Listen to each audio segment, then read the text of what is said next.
नमस्कार, आप देख रहे हैं तिरछी आंख न्यूज़। मैं देव जी आप सभी दर्शकों का स्वागत करता हूं।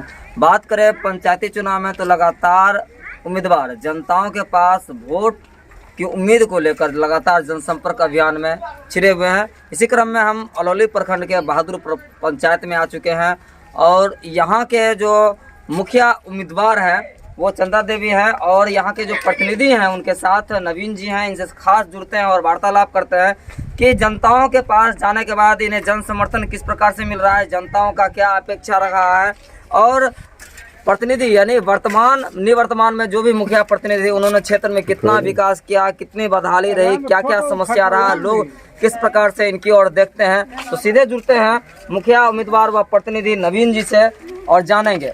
सबसे पहले तिरछी आंख न्यूज़ चैनल में आपका स्वागत है। नवीन जी, एक बात बताएं कि जब इस क्षेत्रों में आप जाते हैं, जनताओं के पास जाते हैं, जनता का क्या अपेक्षा रहता है, जनता किस भरी नज़रों से आपको देखती है, ये बताएं। सबसे पहले तो मैं आपको नमस्कार कहता हूं और आपके चैनल के माध्यम से मैं बहादुरपुर के तमाम जनता मालिकों का भी शुक्रिया अदा करता हूं, नमस्कार करता हूं। जहां तक मैं समझ पा रहा हूं, पिछले 6 महीने से मैं पंचायत चुनाव की तैयारी में लगा हूं और जनसंपर्क का जो चुनाव आयोग के द्वारा जो मुझे समय मिला है और इस समय का सदुपयोग करने के बाद, जनसंपर्क करने के बाद जहाँ तक मैं समझ पा रहा हूँ कि महिलाओं का अपार प्यार मेरे साथ मिल रहा है। भाइयों का जो हमारे नौजवान साथी हैं वो लक्ष्मण की तरह हमारे पीछे खड़े हैं और मुझे लगता है कि उनका जो प्यार है वो मुझे मतदान के दिन भी मिलेगा और मैं निश्चित तौर पर उनके प्यार और उनके मतदान की बदौलत मैं अपनी इच्छाओं में मैं अपनी कामयाबी मैं प्राप्त कर लूँगा। देखिए, जब बात आप जनताओं की अपेक्षा की हम चर्चा कर रहे थे तो महिला लोग के पास जब आप जाते हैं तो महिला लोग आपसे क्या अपेक्षा रहती है, क्या कहती है, ये बताएं। जब मैं महिलाओं के बीच जाता हूँ तो वहाँ मैं देखता हूँ कि महिलाएं काफ़ी ठगी हुई महसूस करती हैं। महिलाओं को जो मूल रूप से चाहिए, जो सरकार की जो योजनाएं हैं वो योजना महिलाओं तक पूरी तरीके से पहुंच नहीं पाती है। महिलाओं को क्या चाहिए? महिलाओं को काम चाहिए। आज पुरुष के बराबर महिलाओं की जनसंख्या है, आधी आबादी महिलाओं की है। महिलाएं आज छिपी बेरोजगारी की शिकार है।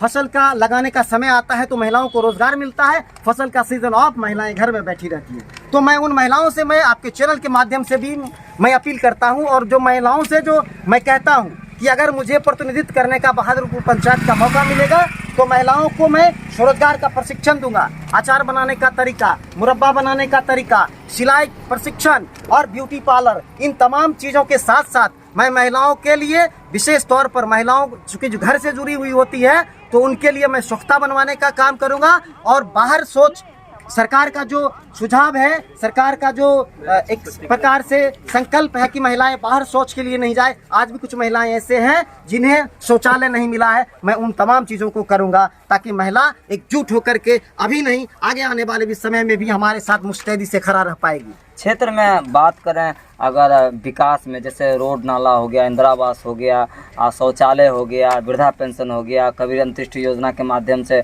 जो धनराशि प्राप्त होती है सबको, उसका हो गया, कितना क्षेत्र में ये सहयोग हो पाया है? निवर्तमान के माध्यम से कितना काम हो पाया या भ्रष्टाचार रहा, ये बताएं। मैं बिल्कुल असंतुष्ट हूँ निवर्तमान मुखिया से, जिन्होंने सरकार की योजनाओं को पूरी तरीके से जमीन पर उतारने में असफल रही है। और जहां तक बात है इंदिरा आवास का, तो मैं आपको बता दूं कि इंदिरा आवास पहले से भी लोगों को मिला, लेकिन उसमें इतनी लूट की गई कि आज भी लोगों का आशियाना अधूरा पड़ा हुआ है। अगर आप जाएं तो बहादुरपुर के क्षेत्र के अधीन कई गांव हैं, लक्ष्मीपुर, बहादुरपुर, सोनिहार, इमली, और खास करके दलित वर्ग के जो लोग हैं आज भी उनका आशियाना नहीं बन पाया है, जबकि उन्हें सरकार की जो राशि है वो 3 किस्तों में मिलनी थी और मिली भी, लेकिन उससे उस लाभार्थी का घर नहीं बन पाया बल्कि दलालों का घर बन गया है। तो अगर मुझे सौभाग्य मिला इस पंचायत का विकास करने का, प्रतिनिधित्व करने का मौका मिला तो मैं दलितों का घर बनवाऊंगा और दलितों के लिए, जो मजदूर वर्ग के लोग हैं जो बकरी का पालन करते हैं, उनके लिए मैं बकरी का घर बनवाऊंगा मनरेगा की योजनाओं से। और जो किसान भाई हैं उनको मैं वादा करता हूं आपके चैनल के माध्यम से, उनको गाय घर बनाने के लिए, पशु शेड बनाने के लिए जो सरकार की ओर से राशि दी जाती है उसका मैं लाभ दिलवा पाऊंगा। और जहां तक बात रही बड़े बुजुर्ग लोगों की, तो उनको अभी तक कुछ लोग ऐसे हैं जिन्हें मिली है, लेकिन बहुत लोग ऐसे हैं जो मुखिया जी का दरवाजा खटखटा करके वापस लौटते हैं, थक हार करके निराश होकर के बैठ जाते हैं। उन बुझे हुए दिमागों में हम फिर से दिया जलाएंगे और उनका पेंशन दिलवाने का काम करेंगे। इतना ही नहीं, बहनों की शादी होती है तो उसको कन्या विवाह योजना का लाभ मिलना चाहिए, लेकिन वो योजना का लाभ नहीं मिल पाता है। हम आपसे वादा करते हैं आपके चैनल के माध्यम से कि बहादुरपुर के माता बहनों को इस योजना का लाभ दिलवाएंगे। चलिए, आपने बहुत अच्छा बात कही नवीन जी, लेकिन एक और भी बहुत बड़ा मुद्दा है। मुख्यमंत्री नीतीश कुमार ने यह बात रखी थी कि लगभग 3 साल 4 साल पहले की शराबबंदी पूर्णतः पंचायत में लागू होगी, लेकिन आज तक किसी प्रतिनिधि ने इस पर पहल नहीं किया और लोगों को जागरूकता नहीं चलाया और प्रतिपादन नहीं किया। इस संबंध में आपका क्या राय विचार है? क्योंकि यहाँ के युवा और बुजुर्ग और बच्चे बर्बाद हो रहे हैं, नशे का शिकार हो रहे हैं और अपने पैर पे कुल्हाड़ी मार रहे हैं, इसमें आपका क्या विचार है? निश्चित तौर पर मैं आपके चैनल के माध्यम से मैं तमाम उन भाइयों को, नौजवान साथियों को, चाचा को आपके चैनल के माध्यम से मैं आह्वान करता हूं, अपील करता हूं अपने चाचा से, अपने समाज के युवाओं से कि आप शराब को छोड़िए। मैं हमेशा इस मुद्दे को उठाऊंगा और आज चुनाव के दिन देखा जाता है बड़े पैमाने पे अमीर लोग रुपया बांटते हैं, शराब बांटते हैं। मैं आपके चैनल के माध्यम से इस बात को रखता हूं कि मैं इसका विरोध अभी भी कर रहा हूं और आगे भी करूंगा। और जहां तक रही बात शराब की, तो मैं शुरू से ही मैं इस चीज का विरोध करता हूं कि शराब आपके स्वास्थ्य को खराब करता है और आपके घर में कलह का भी एक मूल वजह बनता है। इसलिए शराब बंद करें आप, उसके जगह पे दूध का सेवन करें, उसके जगह फल का सेवन करें, ताकि आपका स्वास्थ्य स्वस्थ रहेगा और आपके परिवार में खुशहाली आएगी। लगातार पंचायतों में इस प्रकार का भी जानकारी प्राप्त हो रहा है कि कुछ लोग दारू, मुर्गा, शराब के कारण से वोट को बेचने का काम करते हैं, खुद अपने पैर पे कुल्हाड़ी मारते हैं। तो इस संबंध में क्या आपका रुचि है? क्या वोट बेचना और खरीदना कितना बड़ा गुनाह है या अपराध है, यह दायित्व निभाता है? ये लोकतंत्र के लिए बहुत बड़ा कलंक है और मैं लोगों से अपील करता हूँ, जा करके मैंने नुक्कड़ सभा के माध्यम से भी इमली, सोनिहार और बहादुरपुर के लोगों से मैंने अपील किया कि एक एक वोट से आपका विकास हो सकता है, आपके बच्चे का भविष्य तय हो सकता है, विकास आपके घर तक पहुंच सकता है।